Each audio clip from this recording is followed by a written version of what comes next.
Assalamualaikum everyone. I hope you all guys are doing well. So today we are having a session on an amazing topic, influencer marketing. Influencer marketing क्या है? ये एक ऐसा marketing का method है, आपको नाम से पता चल गया होगा कि मार्केटिंग का मेथड है। जैसा कि हमने पहले एफिलिएट मार्केटिंग के बारे में पढ़ा, तो आज जो है वो हम पढ़ रहे हैं इन्फ्लुएंसर मार्केटिंग के बारे में। सबसे पहले मार्केटिंग का पता होना चाहिए कि किसी चीज की प्रमोशन करना, उसको प्रमोट करना। और दूसरा आ जाता है इन्फ्लुएंसर। इन्फ्लुएंसर में हमारे पास जो है वो लोग आ जाते हैं जो कि फेमस होते हैं, जिनके पास जो है वो फॉलोवर्स वगैरह होते हैं, रीच हैं, ट्रैफिक ज्यादा आती है, ज्यादा लोग आते हैं।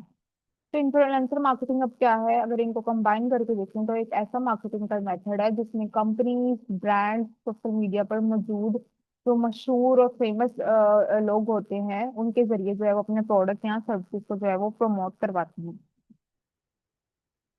यानी अगर किसी इन्फ्लुएंसर के पास जो है वो बड़ी ऑडियंस है, for there are so many platforms, like आप कह लें कि इंस्टाग्राम, फेसबुक, यूट्यूब, टिकटॉक, कहीं पे भी इन्फ्लुएंसर के पास जो है वो बड़ी ऑडियंस है, तो ब्रांड उनसे जो है वो खुद भी कॉन्टेक्ट करते हैं कि हमारे प्रोडक्ट का जो है वो रिव्यू कर दें, प्रमोशन कर दें, या उसका जो है वो एडवर्टाइजिंग कर दें। ठीक है, तो ये इन्फ्लुएंसर मार्केटिंग के अंदर आता है। अब अगर बात की जाए कि इन्फ्लुएंसर कौन होता है, तो इन्फ्लुएंसर जो होता है वो एक ऐसा शख्स होता है जो सोशल मीडिया पर अपनी बात जो है वो अपनी स्टाइल या कंटेंट के जरिए लोगों पर जो है ना वो एक इम्प्रेशन डालता है, और उसकी बड़ी तादाद में फॉलोवर्स होते हैं। अब जिसके यूट्यूब पे ज्यादा फॉलोवर्स होते हैं, वो सब्सक्राइबर होते हैं, वो यूट्यूबर कहलाता है। जिसके इंस्टाग्राम पर होते हैं वो इंस्टाग्रामर्स कहलाते हैं। जो टिकटॉक पे जिनके हों वो टिकटॉकर्स कहलाते हैं। जो ब्लॉग पे हों ब्लॉगर्स कहलाते हैं। इस तरह इनको सेलिब्रिटीज भी कहा जा सकता है। ठीक है जी।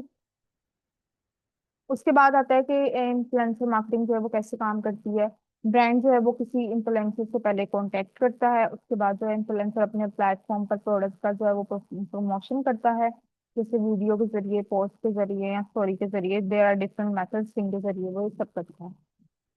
इन्फ्लुएंसर किसी ऑडियंस इन्फ्लुएंसर की जो ऑडियंस है उस प्रोडक्ट में अगर दिलचस्पी रखती है तो वो उसको बाय कर लेते हैं, और ब्रांड को सेल्स मिलती है, और इन्फ्लुएंसर को या पहले ही वो डिसाइड कर लेते हैं ब्रांड या कंपनी इन्फ्लुएंसर से मीटिंग लेने के बाद कि आप कमीशन लेंगे या आपको पैसे देंगे, जैसे आपने करना है। कमीशन से मुराद कि आपको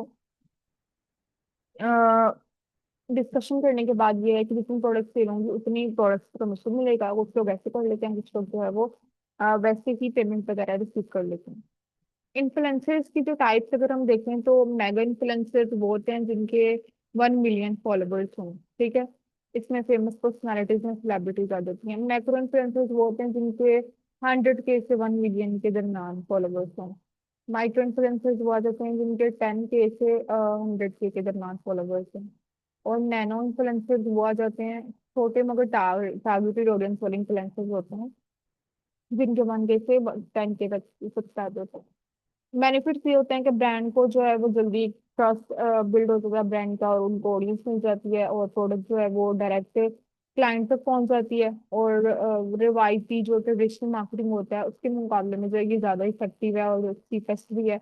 और टारगेट मार्केटिंग तक जो है वो आसानी तक रिफाई हो जाती है। उसमें ये होता है कि चैलेंजेस कौन से आते हैं, नुकसानात ये होते हैं कि अगर किसी इन्फ्लुएंसर के असली फॉलोवर्स ना हो तो फेक फॉलोवर्स हो तो फिर लॉस हो सकता है, क्योंकि वो तो फेक अकाउंट से बन रहे होते हैं, कोई टारगेट ऑडियंस नहीं आती, ना ही कोई सेल्स जनरेट होती है। तो बहुत सारे लोग ऐसे हैं जो कि फेक फॉलोवर्स पे आपको ऑफर कर रहे होते हैं कि आप बाय करें, तो इससे आपकी इंस्टाग्राम की रीच पे भी इफेक्ट पड़ता है, अकाउंट पे भी इफेक्ट पड़ता है, तो वो चीज़ आपने नहीं करनी। हर इन्फ्लुएंसर का जो है वो असर एक जैसा नहीं होता। बाज औकात जो इन्फ्लुएंसर बहुत एक्सपेंसिव भी होते हैं, और ब्रांड जो है वो ब्रांड की इमेज जो है वो एक इफेक्ट कर सकती है अगर आपने किसी गलत इन्फ्लुएंसर का जो है वो उसको चूज कर लिया तो। पाकिस्तान में इन्फ्लुएंसर मार्केटिंग के बहुत ज्यादा अपॉर्चुनिटीज हैं। आप अगर फैशन, ब्यूटी या लाइफस्टाइल से रिलेटेड इन्फ्लुएंसर बनना चाहते हो, तो आप इंस्टाग्राम को यूज कर सकते हो। यूट्यूब जो है वो टेक रिव्यूज के लिए, कुकिंग और एजुकेशन के लिए बेस्ट है। एंटरटेनमेंट और शॉर्ट वीडियोस के लिए टिकटॉक बेस्ट है। पेजेस और ग्रुप्स की मार्केटिंग के लिए फेसबुक, और बिजनेस टू बिजनेस मार्केटिंग के लिए लिंक्डइन ज़्यादा बेस्ट रहता है। तो आई होप कि इसमें जो है वो आपको पता चल गया होगा कि इन्फ्लुएंसर मार्केटिंग क्या होती है, इसको कैसे करना होता है, और इसको जो है वो पाकिस्तान में मार्केटिंग के क्या जो है वो फायदे हैं। ठीक है जी। तो इसके जो प्रोज एंड कॉन्स हैं वो भी हमने देखे। नाउ इंशाल्लाह we will meet in the next session. Till now, अल्लाह हाफिज।